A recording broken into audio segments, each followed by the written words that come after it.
It'll be great, so. All right, so I think we're all set. Hello, class, and welcome to the first of a series of fireside chats I'll be having throughout our course on managing public organizations. The purpose of these discussions is to provide you with some practical context on specific topics we're covering through this course. The first of these chats will focus on leadership, and I'm pleased to welcome two close friends and colleagues who I've known for 30 years. Both have demonstrated exceptional leadership skills over the course of their respective careers, and both have played a role in the development of my leadership skills over that time. First, I'd like to introduce Lisa Brattin. Ms. Brattin has had a long and distinguished career at the Institute for Nuclear Power Operations, a 501c3 organization dedicated to promoting the highest levels of safety and reliability in the operation of commercial nuclear power plants. Over her 30 years at INPO, Lisa has held a number of key leadership positions and recently assumed the role of Vice President for Corporate Strategy. Lisa has also had a distinguished background in community service, which is where I initially met her. In 1993, she served as the 73rd President of the Atlantic Union Chamber of Commerce. And 2 years later, she served as the chair of the Empty Stocking Fund in Atlanta. She achieved a great deal of respect in both roles, including being the first Empty Stocking Fund chair to raise over $1 million or more in a 12-month period. So I'm pleased to have Lisa with us to discuss leadership, and I thank her for her willingness to share her experiences with the class. So welcome, Lisa.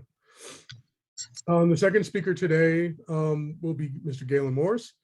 Gaylon and I started at CDC about 2 weeks apart in 1991 as presidential management interns, and he has had an impressive career both inside and outside of government. Mr. Morris worked at CDC for 14 years, concluding his government tenure as the executive policy officer for the entire agency. Following his tenure at CDC, Gaylon joined Wyeth Pharmaceuticals, rising to the position of Assistant Vice President for Alliance Development, where he collaborated with key stakeholders and managed a budget of $20 million annually. After close to 5 years with Wyeth, Mr. Morris started his own consulting firm, Morris Solutions, a Washington, DC-based public affairs firm specializing in advocacy and alliance development, working primarily in the health policy space.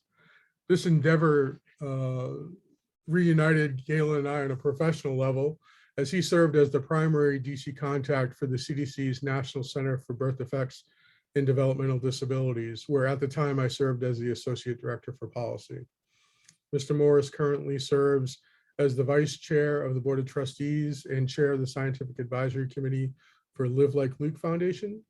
And I appreciate Gaylon joining us here today, and thank you very much. I hope you're not snowed in up there in Pennsylvania, Gaylon. Just a little bit of snow. As I indicated previously, our discussion today will focus on leadership and will be driven by a series of questions. So let's start this discussion with Lisa. Lisa, there are many different leadership styles utilized in the workplace. How would you describe your leadership style? Thanks for the question, Sal. You know, I had to reflect on that because as you lead, I don't know that you necessarily label your style. But if I think back, you know, even starting as a first-line supervisor, I think my style has been consistent. And the way that I would describe it is transformational or visionary sort of style. I don't do well maintaining the status quo.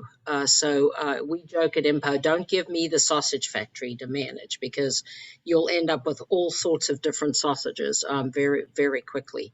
I really like to focus on how to improve either the business that I'm responsible for or to transform the business that I'm responsible for to add the maximum amount of value that I can.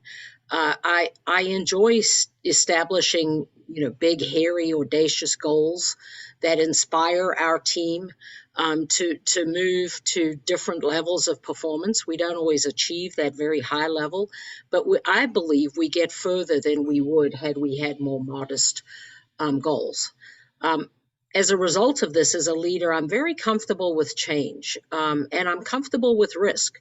I don't ignore risk, but I'm comfortable assessing it, mitigating it, and rolling that into thinking about how we're going to establish and execute a change.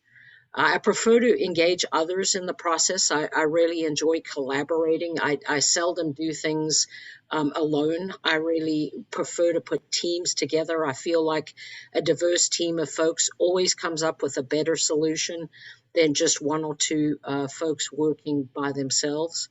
And within those teams, I try to encourage transformational thinking. Not doing things the way that we've always done them, but rather how could we be more effective and more efficient. I'm a tough leader. I set a high bar of performance for myself and everyone else that I work with. But um, we have an extraordinary team of employees at the Institute at IMPO. And I believe with the strength of the team that we're totally unstoppable when it comes to transforming our business and how we do things. Thanks, Lisa. Gaylon, what's your perspective on this question in terms of leadership style in the workplace? Yeah, I had several other things that Lisa said. I would have to agree with my own style. So what I think I was going to do is take it a little bit more sort of granular in terms of how I have often approached my work with the people who are on the teams that I work with, or the people who I am in charge of, or the units, whether it's a committee, whether it's a work group, whether it's a team. I think generally my leadership style would best be reflected in sort of the coaching leadership style, which commonly is known as coaching, because I fully embrace that coaching concept. The idea that people pretty much know what needs to get done and how to get it done, but they sometimes just need help in sort of guiding them and supporting them in figuring out what those solution and what those steps are. And so, I really saw myself as a leader, sort of helping them. Obviously as a team, we would be setting our goals, but then helping them figure out how we're going to achieve those goals. When challenges appear, how would they work through those, and helping them find the solution. It's that sort of old idea of, as I think about when I was, creating teams, is you surround yourself with really sharp, intelligent, capable people. You give them the resources they need, you give them the support they need, and helping them sort of create this collaborative environment where they can think through their problems and challenges they face, and then you get out of the way and you let them go and get the job done. And I think that's really one of the things, when I looked at the question you just said, when I thought about it, that's really what I think in very granular was how I approach sort of leadership in my work with teams. And it applied both to my work in the government and the private sector. And then again, even working as I often find as having the head of my own firm, but working as an independent consultant in a lot of cases when I would have to work with other organizations, I found myself still falling in that same realm, because even as a consultant, a lot of times I found people know what needs to get done. They just are stuck, or they can't figure out how to move forward. And that really the coaching skills really came into play very significantly in helping them map out a course of action, setting goals, mapping out that course of action, and then sort of achieving the outcomes that they wanted.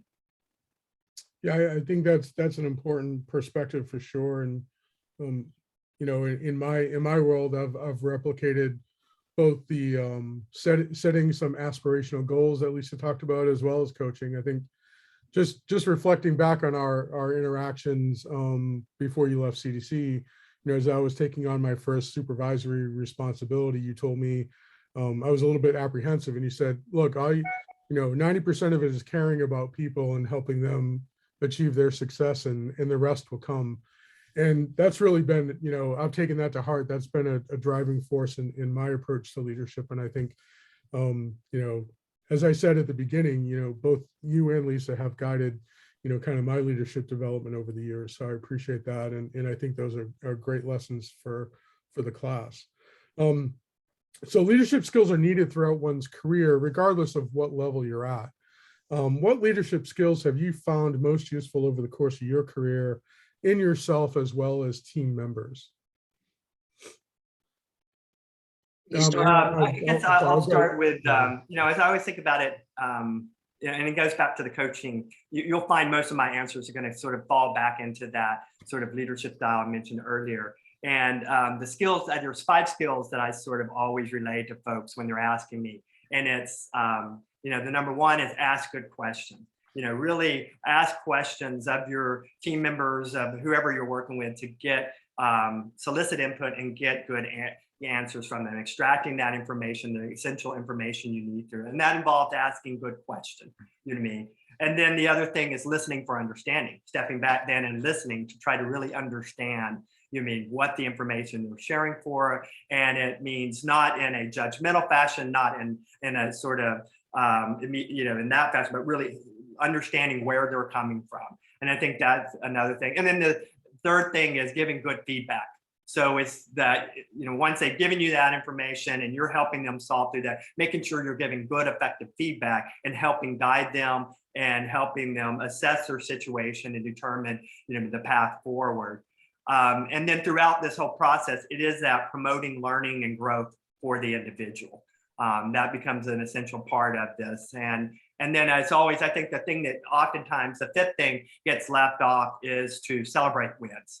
And even the small ones, to celebrate the wins and the successes along the way, because that then reinforces an environment both within the culture you're trying to create, within your team, your office, whatever organization you're leading. It creates a very good transformative sort of culture, and basically a culture of appreciation and recognition that can go a long way in helping you be able to move forward, especially when you get stuck, when you have the setbacks, when you have the challenges. I mean, by creating this sort of environment where you have this continual loop of these 5 elements within there, I think will serve you well in being able to, achieve success and achieve the results you're trying to achieve. Yeah, that culture of celebrating success is important. It's even the little things, putting their faces on a bulletin board, as employee of the quarter or something like that. There's no monetary value to it, but they really appreciate that recognition. I agree with you completely.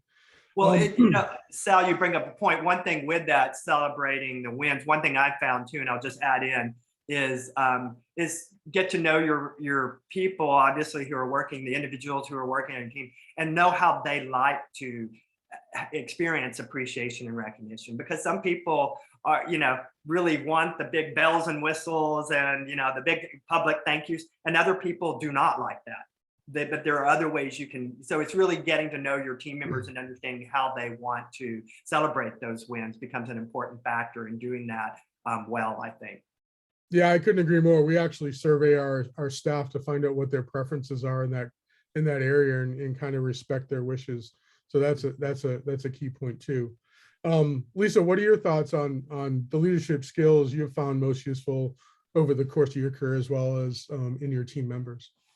So I completely agree with those that Gaylon brought up, but a few that I might add, and just to add to that recognition, don't underestimate the power of a simple thank you for a job well done that is delivered directly to the person, not via email, in person if possible, but eye to eye, hand to hand, I think. And you can do the public recognition later, but don't underestimate the simple thank you for a job well done, and then some clarity as to why it was a job well done as opposed to a platitude. So other skills that I think are essential in both being a leader and being led, the first for me is integrity. That is an absolute deal breaker for me when I'm working with team members.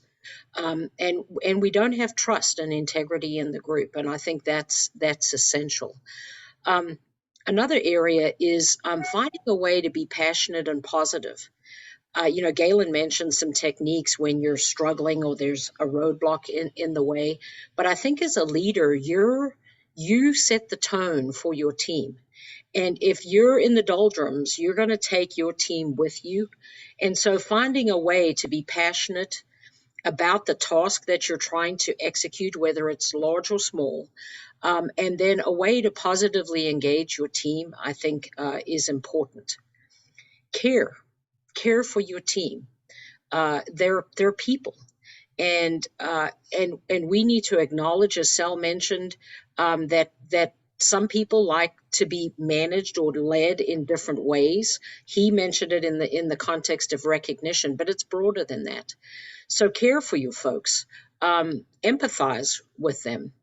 there is still holding them accountable, but you can do that in a way that exhibits your care for them as people, and not only for them but their families as well. And leading through COVID has been an example of where it's been challenging to manage the business but care for the people.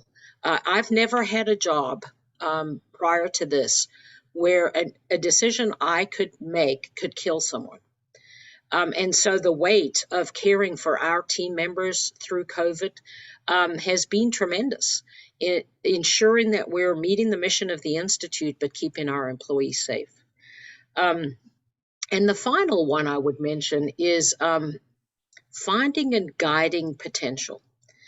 To me, there's nothing more rewarding than finding a diamond in the rough in your team and helping that person see their potential, teaching them, coaching them, educating them through their career, but then just seeing them blossom. I said leadership's all about people, and finding people, growing them into their maximum potential, I think is one of the most important skills of a leader.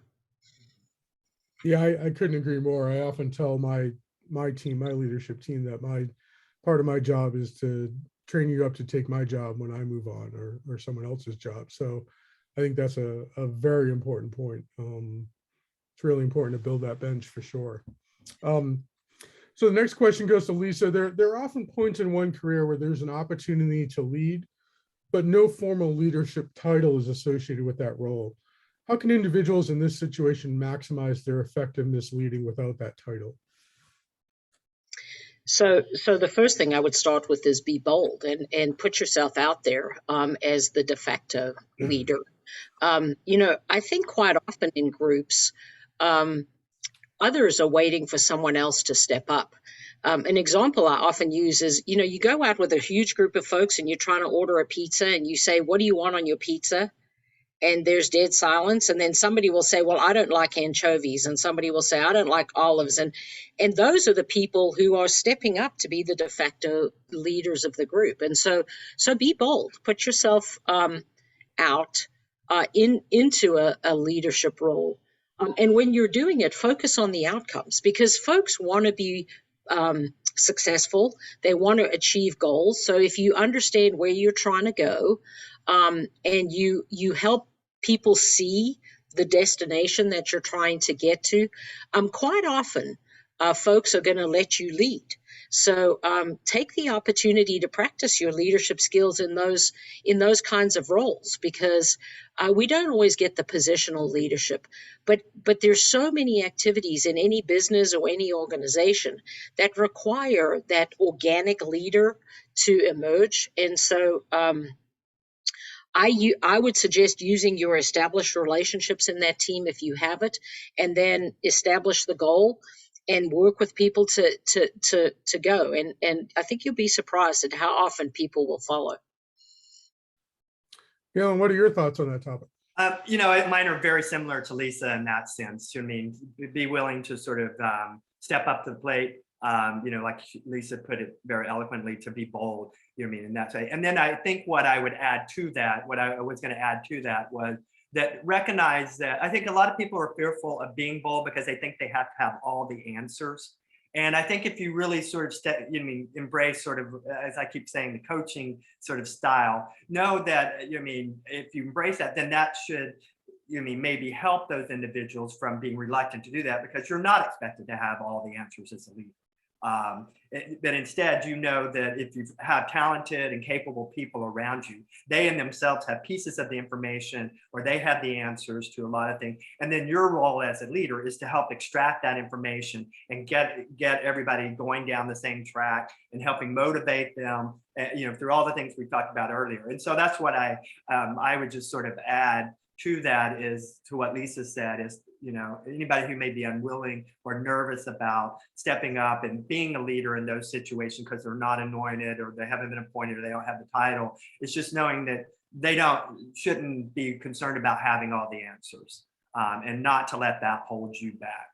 Instead, just knowing, and as Lisa said earlier too, knowing that if you've established good relationships within that team, that unit, whoever you're working with, then obviously a lot of times, people are looking for someone to step up, and they will quickly, rally and support you as well. And especially if you're using some of those coaching skills that I talked about earlier, because that will show that you're not making some sort of quote power grab, but instead you're really trying to help the unit move forward in a very positive and constructive fashion.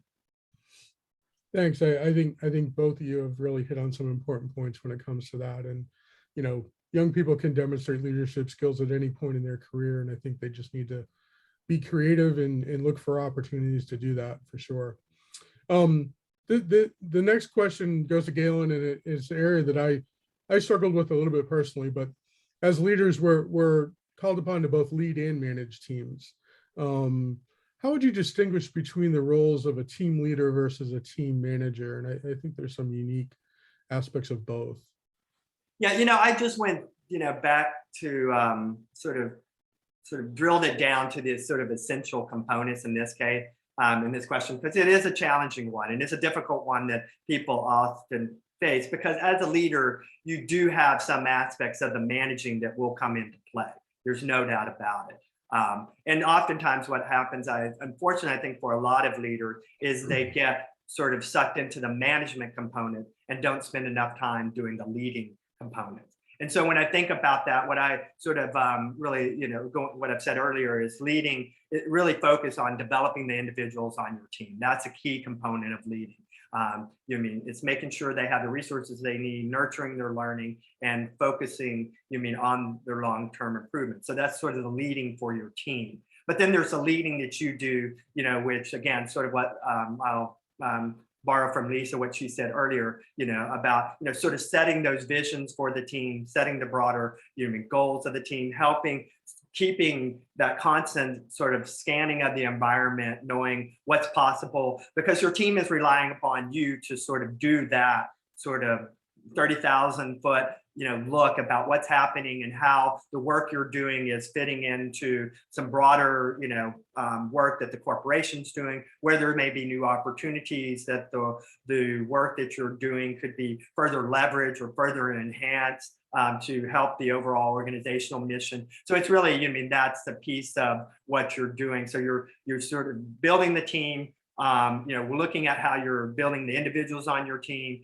and their personal growth, but you're also doing that same sort of, looking at, where the opportunities are, and bringing that back to the team so that they have the information they need that then can further, sort of impact or guide the work that they're doing. And then when I think of the managing piece, so going back now, the managing, I really see that as really the person, that's the part where I said most leaders get sucked. It's directing the team resources, the team member, it's delegating work, it's, managing the process to ensure that, deadlines are met and outcomes are achieved. That's the management aspect of it. And, you see it a lot, like I said, it can really eat up a lot of your time if you let it, because there's always, that part of the process, there's always a lot of attention that needs to be given to that. And I think your role as a leader is making sure you don't let that just basically absorb all of your time and energy and focus. Thanks, Gaylon. Lisa, what are your thoughts on that? So, Sal, as you said, in our roles, we do both. And so I think it's important when you're executing to understand, are you executing your leadership role right now, or are you executing your management role right now? The way that we like to think about this is when we're running our business, we've got essential outcomes. And those essential outcomes are setting direction, maximizing competence, engaging our workforce, coping with risk, and achieving sustainable results. Those are the elements of what we're trying to do. And we think about when we're setting direction, that leaders strategize. They're setting, to Gaylon's point, that long-term direction. We work a 10-year strategy. So when we're in our leadership role, we're strategizing. But now we turn to a management role to actually plan to execute that. When we're thinking about maximizing competence as leaders, we're thinking about developing our talent for the long term, fostering learning within our team members. When we now shift to execute that in our management role, we're deploying that talent and we're managing the proficiency of our team to ensure that we can achieve our outcomes. When we're engaging our workforce, from a leadership perspective, we're thinking about aligning and engaging the workforce, inspire, motivating, and communicating with the workforce, building trust and sustaining it, and then coaching for accountability. That is part of our leadership role. But when we now move into the execution of that, it's around not only taking that aligned talent, but now organizing it. It's not only about inspiring and motivating, but now it's instructing, teaching. We've built the trust. Now as we execute, we've got to leverage the trust. So for each of these, there's a companion on the leadership side and then on the management side. And I think it's really key that you think in that nanosecond before you're doing something, am I in my leadership role or am I in my management role? And the proportionality of that varies with the level of your leadership role. When I was a first line supervisor, I was more in the managing. There was part of leadership, but it was really a lot more about managing. As you move into higher levels of leadership within the organization, more into executive functioning, that tips a little bit more to the strategy side, but there's still the elements of managing, but you do it through other leaders. And so, when we get to coping with risk, on the leadership side, we're setting those limits. On the management side, we're decision making within those limits. And so there's companions throughout those, and you're executing them on an ongoing basis. And it's just important, I think, to know where you are in that role of am I executing my leadership role right now, or am I executing my management role? And I think Lisa makes a good point, which I want, and especially I want to emphasize also, it really does depend upon what your role is at that point. Because, using the CDC structure, there's oftentimes the director and deputy director. I mean, they're very different in terms of what they're expecting from a leadership and a management standpoint. So the director is traditionally playing more of that leadership role, less of the management role, whereas that deputy director, the bulk of what they're doing, he or she is really focused on managing. I mean, there will be some aspects of leadership there, obviously, but that is the sort of assigned roles there. And I think, though, that is important, as Lisa said, sort of keeping that mindful. Not to say that you can't experience both elements within your role, but know what's expected. The only other thing too I was going to add to the leadership role, and it just something Lisa said made me think of it, is you also sort of have to see yourself as serving in this sort of ambassador role when you're the leader, especially if you're the sort of head of the unit or the head of the department. It's one of the things I found when that I wasn't really prepared for coming out of that sort of more structured government environment when I went to the private sector, was how much of my time was spent sort of serving, as ambassador for my unit, sort of demonstrating the ROI that we were providing to the company, constantly having to sell the worth of our unit to what was the bottom line of the corporation. And I really, that was a new sort of unique thing for me that I just hadn't had to do at the same level. And I think that was one thing that was, as a leader, I found was a sort of new thing for me when I went into the private sector. Is making sure that I always continue to sell the work that my unit was doing, that we were doing, or the accomplishments, our achievement, and how we were contributing to the overall mission, or goals and missions, objectives of the organization. Yeah, I appreciate those insights. I think the construct that Lisa described between what it means to lead and manage is a good one, and frankly was one of the more challenging ones I had to deal with as I transitioned to more of a leader than a manager, because I like doing my job and getting in the nuts and bolts of things, but as you move up in more of a leadership position, you don't always get the opportunity to do that. And at this point in my career, I tell my folks, it's better for you to do it, because I'm probably going to screw it up if I try to stick my nose into this more than I need to. So thanks for that perspective.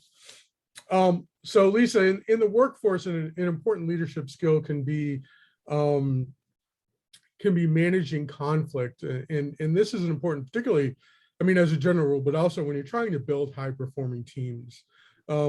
So as a leader, how have you managed conflict and got past some of those issues to keep the team progressing towards a high performance level? Yeah, thanks for that question, Sal. So the first thing I would say is you cannot let it go unaddressed. So this isn't an optional activity as a leader. You really do need to address it. And I think it's important in how you address it. What I try to do is focus on our values and principles. We have a very defined set of core values, one of which is impeccable integrity, another is trusting relationships, a third is influential people. And within that, we've got a set of behaviors that we expect. And so as we're thinking about situations where we have conflict, we keep those values and principles in mind. I think it's important in any conflict to gather the facts, not the he said, she said, but what are the real facts, and get those out on the table.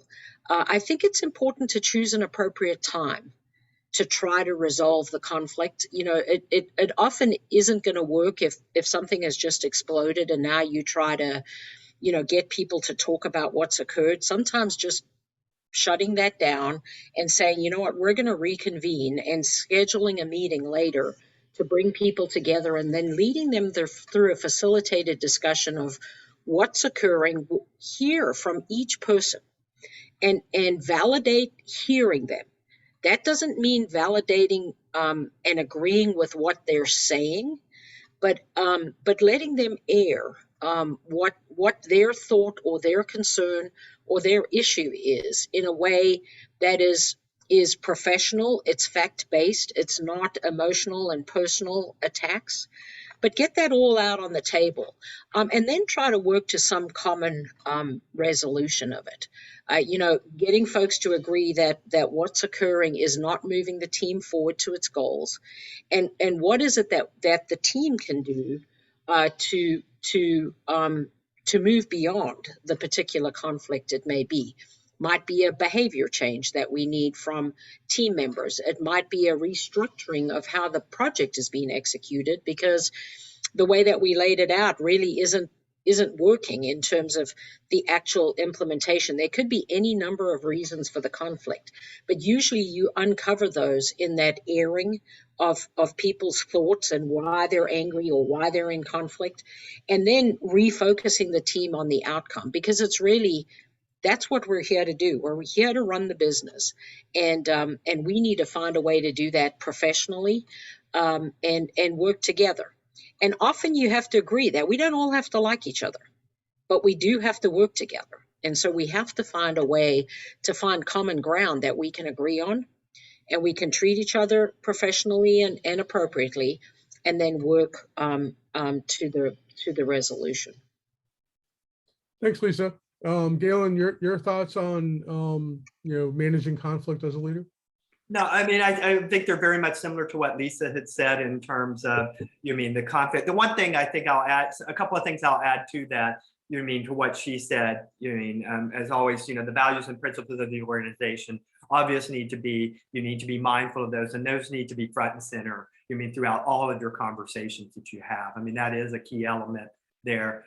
The other thing too is, keep in mind as you're sort of working through the conflict as a leader, whatever it may be. Sometimes it can be larger structural organizational conflict, or it can be personal conflict. So it's oftentimes a helpful, it can be difficult at first to understand, where that comes from. And so, asking those back to what I said earlier, asking those good questions, really probing questions to understand what is the root nature of the conflict. Because one thing I always keep a little, saying that I can't remember where I heard it from, but somebody told me once to try to keep in mind there is a, quote, good reason behind every inappropriate behavior. You know what I mean? And so your goal as a leader is try to understand what that good reason, was from that individual. And that's, again, sort of asking those questions to really understand where is this coming from and what is the nature of that. And then that involves you, again, sort of listening, as Lisa said, really listening to understand that nature, and then distinguish between, is this personal, is it structural, is it figuring out, that aspect. Because if you ask good questions and then you listen for what they're telling you, that will help guide you in that way. And then your goal then becomes, as leader, is to sort of thinking through, okay, now how does this play out in terms of what we're trying to achieve from a successful outcome, results we're trying to achieve. How do we then maybe need to shape the way we're approaching this challenge or issue? What needs to change either from an organizational structural standpoint, or what behavior changes, personal behavior changes need to take place, and how are we going to address them? And that, and I think if you have those sort of open and dialogue and conversation, and I think, some of this too goes back to the overall sort of organization you've created in your role as a leader. Because if you have created an environment where these sort of collaborative conversations are naturally occurring, I think your instance of conflict will become less, because people are more open to be able to share when they are feeling that something, an obstacle or issue is appearing and they're not quite sure how to, they're more open to share and not grow into sort of the grounded, well, I can't do this because it's your fault or that fault, or start the blame game, and that can then arise to other types of conflict. So I think that's one thing. If you the more you can create a collaborative environment where conversation and dialogue flows freely amongst team members, then I think your role as leaders of having to step in and resolve conflict can be diminished significantly. And I appreciate that last point in particular, Gaylon, because as you were talking, I was thinking back to our conversations around trust. And if you build an environment where trust is important and facilitated and fostered, then these conversations are probably going to be a little bit easier, and in fact can build that trust even further if they're handled appropriately. And it kind of provides a circular situation where the trust is enhanced, the team is enhanced because that trust is better, and hopefully these conflicts get resolved a little bit easier in the future, and so on. So I appreciate both your perspectives on that. So the last real substantive question I'm going to pose to you is a common one for leaders, and we all come up with plans, but in most instances, plans don't always follow the way we want them to, I guess is the easiest way to describe it. So Gaylon, we're often confronted by challenges and setbacks within a given task or project. How do you work with your team to address and overcome these challenges to ensure success? Well, in a lot of ways, it just goes back to what we were talking about right at the end of this, this last question. I mean, in creating that sort of collaborative conversation, oftentimes what I find is that if you created that sort of environment of trust and collaboration that's occurring, you've created a situation where there's a shared understanding of what you're trying to achieve as an organization. And through that shared understanding, so when you have setbacks or challenges, you're always going to have those in everything you do. There will always be things you didn't foresee or things that you weren't expecting to occur. I mean, look at the pandemic. I mean, that's an example, a major example where everybody experienced in different ways, both on a personal and professional level. So there's always those things about it. But if you created that sort of environment, then I think that the team members can work more collaboratively to really understand, what is the nature of the issue that's confronting us. What are the resources that we have available to us to sort of address that issue or that challenge, and how then do we work together to move forward with that? So I think it's part of that, sort of relying that as a leader, I think, and I'm going back to the leadership part of it, is knowing that you surrounded yourself with very capable, intelligent, skilled individuals on your team, and relying on them and having faith and trust in them that they can help you understand how are you going to address the setback or challenge that you're facing. And then through that process, since you know that and you've worked hard to create that sort of environment, then it becomes much easier as an organization, sort of pulling people together and, asking yourself, asking the question, what's your current, thinking about this issue? How do we need to change to address it? Or how do we need to move forward? And so people are then going to say, here's how I see the problem. This is the data that I have on this issue. And here's here's what, I think, how do you see it? And through those conversations, you start really beginning to develop rapport. And, as always with those, solutions start emerging. Approaches start emerging. And then your role as leader is to help sort of continue to guide those conversations until as agreement, as a team, you've said, okay, here's our new approach. Here is how we're going to tackle it. And then, as I said, your role then, if it involves significant change, then your role becomes, okay, my role as a leader is as the ambassador sort of our, and I keep using that term, but as the leader of our team is now I've got to maybe have to go sell it. I may have to go sell it up the line to those above me to make sure that we can do this if it's major structural change. But you will do that in a way feeling much more confident knowing that you've had the input from all your team members, and they probably in a lot of cases have identified potential pitfalls you may not have been aware of, or obstacles that you weren't aware of, and they can help guide you in that way. So I guess that's really, it's again sort of pulling that team together that you've created and leveraging the strength that they have, and then using that to help you sort of figure out the path forward. Lisa, what are your thoughts about overcoming challenges in a given task or project as a leader? Yeah, I thought Gaylon's response was very thorough and complete. There are just a couple of things that I would add. I think part of resolving a setback is understanding what happened, not who happened. And so often, teams want to wag their finger at a particular team member or another organization within the company. And that's really not going to get you where you need to go. And so, there may be performance and accountability issues that you have to address, but I set those aside.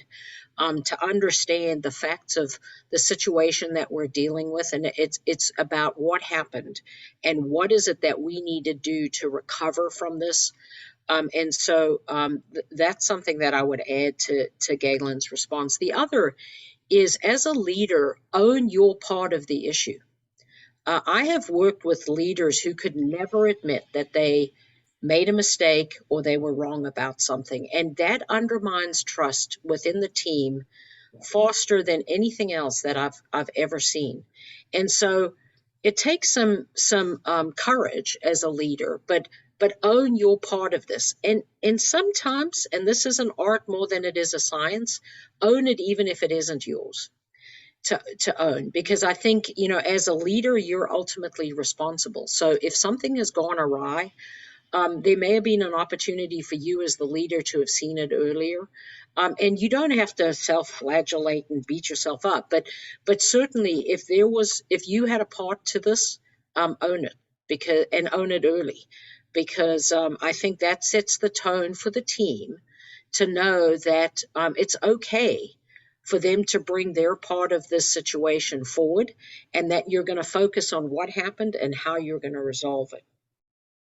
Yeah, I couldn't agree more. We often steal a technique that our emergency response folks use, which is a hot wash or after action review, where we've had a project and maybe it didn't go off exactly like we wanted to. When we do spend time walking through that with the various players on the team to identify what we could have done better. And I think your focus on accountability is great. I really view this as leading by example. If you're accountable for your actions, then your team members not only will be willing to be accountable for theirs, but also will likely take that as they move up the chain in terms of their leadership positions and replicate that behavior. So I think that's a great point too. So the final question is, my class is probably going to be composed of early to mid-career professionals. And what, if any, do you have in terms of final thoughts on developing leadership skills for folks in this part of their career? And we'll start with Lisa on this one. So the first thing I'll say is leadership is learned. Some folks may come to it more naturally than others, but it's a skill set that is easily learned. And so if you're interested in leadership, be thinking about how you're going to learn it. And part of it is participating in the program that you're in now. I would also add that leadership is about people. And so go into it with your eyes wide open. If you do not enjoy working with and taking responsibility for people and others and their work, don't do it, because you're not going to enjoy it. I think sometimes we feel like it's a natural progression in our career, but understand that it is a job, and a big part of that job is managing and caring for and leading people. And so be thoughtful about the choice that you make. And that's why I think it's important to try leadership roles early in your career, because you'll find out if you're unclear whether or not you enjoy it or not. But if you love people, working with them, helping them achieve, leadership's for you. If you would rather stick a fork in your eye than do that, leadership is really not the job for you. So that's the first couple of things I will say. Sal alluded to this earlier. When you're in a leadership position, you shouldn't expect to be the technical lead or the technical expert of the group that you manage, because you're not executing the work, you're leading the work. And I've had a very varied career at the Institute, and I'll tell you, I've led better organizations where I was not the technical expert, because what it forced me to do was rely on my team and the strength of that team to bring the work to the forefront, and for me to focus on the leadership. So I think often we feel like we want to lead in our technical area, and that, in my experience in my career, was not the best way for me to do this. The last thing I would share is be reflective. And what I mean by that is, when you're having an interaction with someone, actually, and this applies to leaders or any other relationship that you're in, if you are getting a response from the other person that you didn't expect, the only person in that interaction that you can change is yourself. So if I'm having an interaction with Sal and he's getting angry, and I wasn't intending for Sal to get angry, I need to be reflecting on what I'm doing to drive the anger in Sal. And so for me, when I leave an interaction, and I'll do this right after we close out this call, I take, and it's seconds to think about, did that go the way that I expected it to? If yes, I exit my flow chart. If no, okay, what didn't I expect? What happened? And what could I have done differently to change that outcome in the future? Because sometimes after that, I really need to go back to that person and invest in that relationship to say, you know what, Sal, I realized that in that interaction, you were behaving in a way that I didn't intend, and that's my fault. And so I want to take another run at this conversation, or I want to apologize, or whatever that might be. So teach yourself to, on an ongoing basis, reflect on the interactions you have with everybody, and make sure that you're getting the outcome you expected. And if you didn't, what would you do differently? And then the final thing I would say is, leadership's a contact sport. So just get in the game and practice it, play it, get a coach, read books. It's a skill that you learn, and you'll get better at it if you do that. Thanks, Sal. Thanks, Lisa. And the contact sport aspect of your comments resonates with me a lot. And I often share this with young folks on my team. If you can't find leadership opportunities at work right away, you can always look outside. And, Lisa and I both come from, the Junior Chamber of Commerce experience. And I think you can practice your leadership skills in those types of civic organizations without a whole lot of risk to your professional career. But on this, at the same instance, those skills and those experiences are just as relevant on a resume as the things you do at work. And I think that's important for particularly early career folks to look for those opportunities, both inside and outside their career choice. I think they can gain a lot of experience in that way.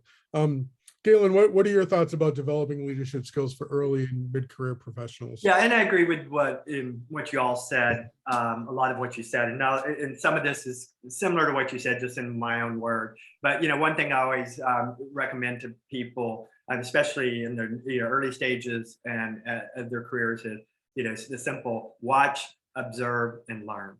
You know what I mean? And what I mean is, in that, as they're out there, talk less, listen more, the simple: talk less, listen more, and then, and I have to say, find someone who you think is a good leader, you know what I mean? And really observe them in action and look to see what are the traits and characteristics, and their, even some simple things that their word choice can be very telling in how someone approaches and sort of setting the tone for the team, for setting their, and so just really watching, observing, and learning from them. I think is an important way is sort of finding people who you respect and you think are good leaders, and sort of looking at, sort of what are the traits that they present as they're sort of in that leadership role. And then, because all of this serves to expand your toolbox.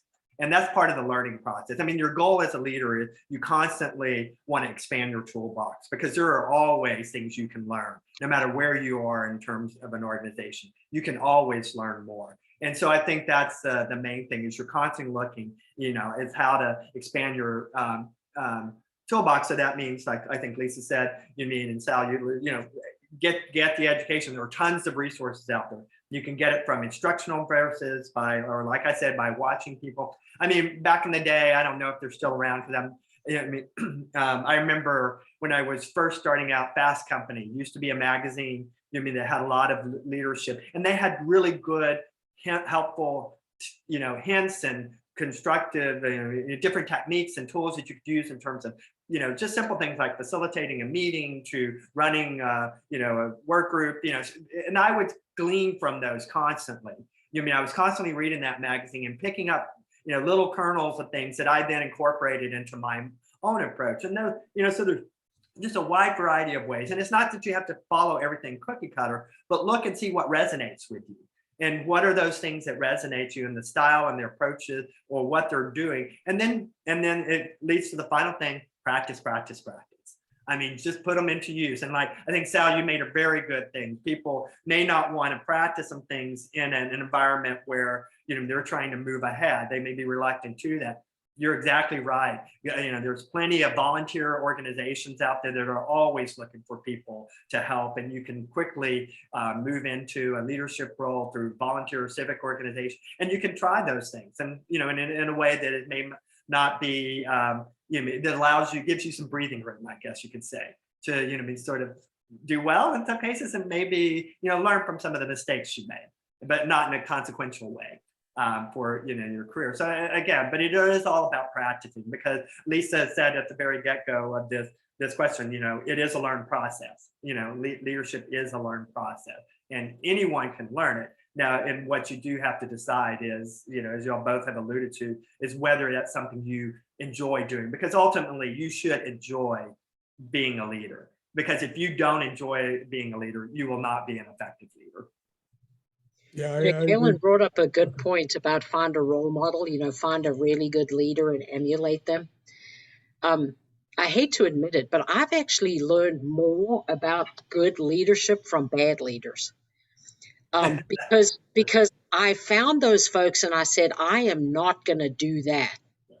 That feels terrible as somebody working for this person. So you can actually learn from both sides of the coin: the exceptional leader that you absolutely love and are inspired by, and that soul destroying leader that unfortunately we will find in organizations and that you're going to see. Sal, there was one point that I meant to mention in this and I didn't, and that is never compromise your values. Never feel like you have to compromise your values for the company that you work for. Because personally, if you need to do that, it's going to really undermine and eat at you. So don't do it. Find a way within the construct of what you have to do to not have to do that, because it'll be soul destroying. So don't compromise your values. Yeah, I couldn't agree more on that value statement, Lisa. I've, from early on in my career, I kind of used the mirror test. If I can look myself in the mirror after a particular situation and feel comfortable with it, then I've done the right thing. And it's not always the best situation for you professionally, but if it's not, then it's probably a good sign that you need to find a different place to work, either in the organization or out. So I completely agree with you there. And then in terms of the bad leadership learning, you're in my head. I was gonna make that point, because I have been fortunate, and I think over the course of a 30-year career, you work with great leaders, poor leaders, and mediocre leaders. It's just the way it goes, right?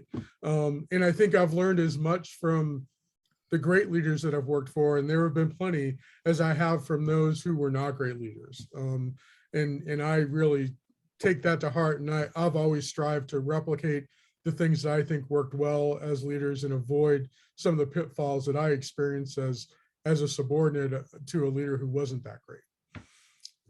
Sal, to that point, we have a joke in my team, and it's I wonder what was discussed at the dinner table tonight.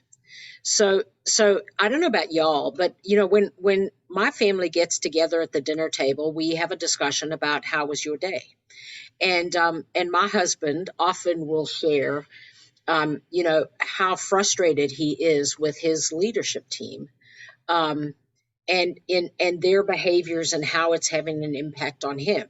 And as much as I'm listening to him as my husband, what's playing in my ear as a leader is, are any of my team members at home around their dinner table talking about us, our leadership in this way? It's part of that reflection that I talked about is, what's happening at our dinner tables tonight? Are our employees at home frustrated because of decisions we're making, how we're caring for them, how we're distributing the work, how we're validating, how we're celebrating success? So it's part of that reflection. Yeah, I completely agree. I mean, one of the questions I ask my immediate subordinates whenever we do an evaluation discussion is, what more can I do to help you achieve your goals? Am I doing everything I can do to help facilitate that? And in part, it's about me. I want to know how I can be a better leader, but also, in this reflects what we've talked about over the course of this discussion. It's helping them achieve their goals and meet their expectations and advance their careers. And so I think that's an important thing to do when you're in a leadership position. And it's an important thing to do, to be honest with your leader. I mean, if you're going to set that kind of environment, then give them that honest feedback and help them become better too. So I guess that's an important aspect of having high performing teams is that honest feedback back and forth. Well, that concludes our discussion on leadership. I really appreciate your willingness to share your experiences with my students at Clayton State University. I appreciate your time, and I know that the insights that you're offered are going to be useful to my students as we progress through this course. So thank you so much, and I look forward to chatting with both of you down the line. Here, Sal. Thank you. Good luck, everybody.